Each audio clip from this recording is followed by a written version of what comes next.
Greetings, this is Kal Kat, the Kal Kat star, in a shirt that kind of looks like Kirk. And yes, Chimera will be resuming production as soon as we get a weekend to continue production. And this is, though not about that, this is about the other Star Trek that's on the air, the Orville. Yes, and yeah, this episode that is about Orville, season 2. This is episode 3. It's called Home. It deals with Alara's planet. Alara's the Lexian planet. So yeah, she has. It starts out with a Zolarian. Yeah, there's a contest, an arm wrestling contest. She breaks her arm. They discover that she apparently can't handle Earth gravity, which is kind of a thing with astronauts, and so to return her to her planet. So when they get to her planet, they have to wear gravity suits that cancel out the gravity because it's like a super Earth planet apparently with moons. So it's like bigger than Earth, but it's not Neptune size. It's just bigger than Earth. Yeah, so to go down the planet, and Robert Picardo and other famous actor are the parents, which is kind of funny. So Robert Picardo, who played the Doctor on Voyager, and Dr. Zimmerman as well on Deep Space Nine, is playing the guy. There's a couple other famous people. The one who's playing her sister is somebody famous, like Game of Thrones or something. There's a bunch of cameos. The elephantine guy that like eats from his own stomach. He becomes a temporary security chief. He apparently is like the poop eater from Drawn Together, the movie, which is a little gross. They don't show it though; they just describe it. So yeah, we have a very odd episode.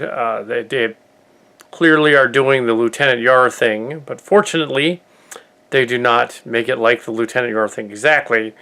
Nobody dies, fortunately. So those of you out there like the spoilers, nobody dies except for there's a bad guy. He gets it, but there is a bad guy. Yeah, this evil dude is on the island with them, and they go to this beach resort thing, and Alara and the family go to the beach. The father is kind of a dick, but he later like relents a little bit because he's kind of stuck up and pushy and stuff. So he goes to the planet, and we have also this guy is a clear setup for a villain. The bad guy comes not out of nowhere. It's obvious. Oh, the guy's still on the island. He's behind everything. He makes it look like it's an accident, so that they can. So he could later trap the father guy. Whenever you have a guest star that's the other guest star, it's the whole rule of mystery. In a mystery, you have either the guy in the beginning did it, which is the case of this one, or the second guy they introduced, that one, or it's somebody you didn't think of at the beginning, or it's a completely other wild card villain who pops out of nowhere. This case was either case 1 or 2, since they did introduce him early, but early enough that he wasn't the second act villain. So no, it was first act.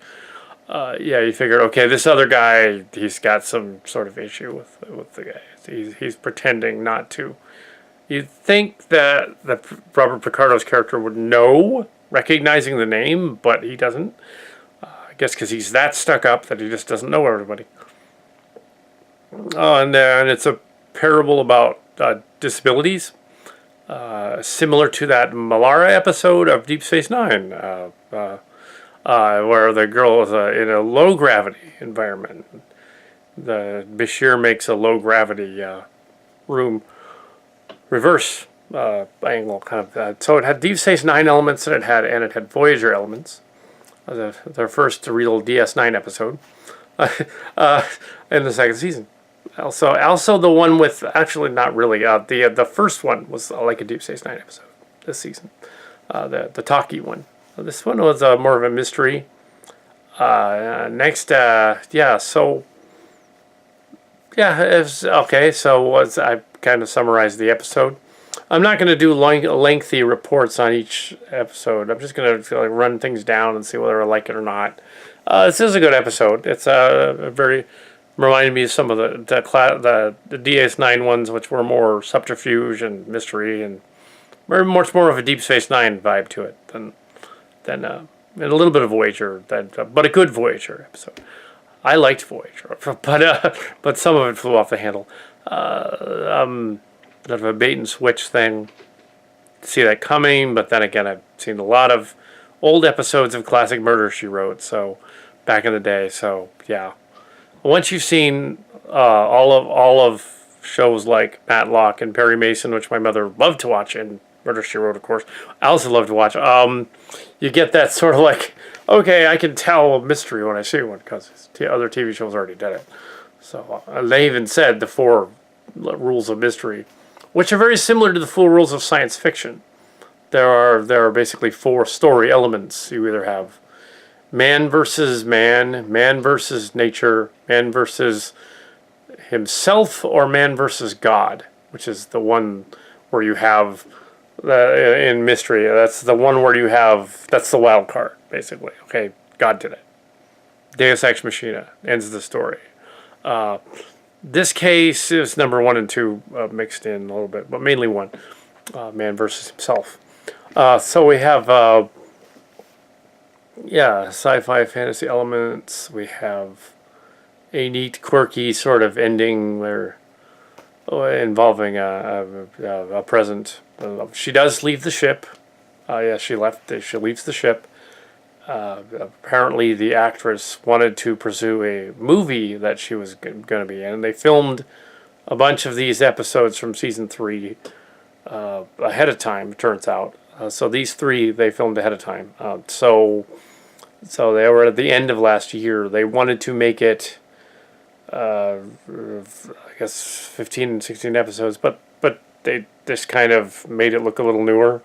This is clearly one of the ones from that, where they didn't need as many sets, so they used a lot of backgrounds and green screen elements and planet stuff. Less practical effects, less science fiction-y, more of a mystery thriller kind of thing. But it looks like the next one is action-packed, so that's the Kal Kat one with the vampires. So yeah, you'll like that one. Yeah, so cool. So we have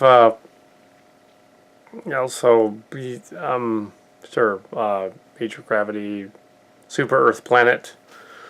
Looks a little like the ringed planet from the Na'vi from Avatar.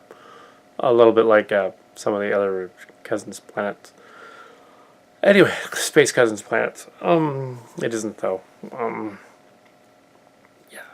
Super Earth. Super Earth just means a planet that's larger than Earth, that would have thus a bigger density. So that doesn't mean it's super, like it's powered, but it is, in the context of this space story, it means it's powered. Technically Krypton would be a super Earth, because then Superman would appear to be flying when he's actually bounding in an Earth-like gravity. Which doesn't really make sense, but fine. Okay. It's fantasy, why not?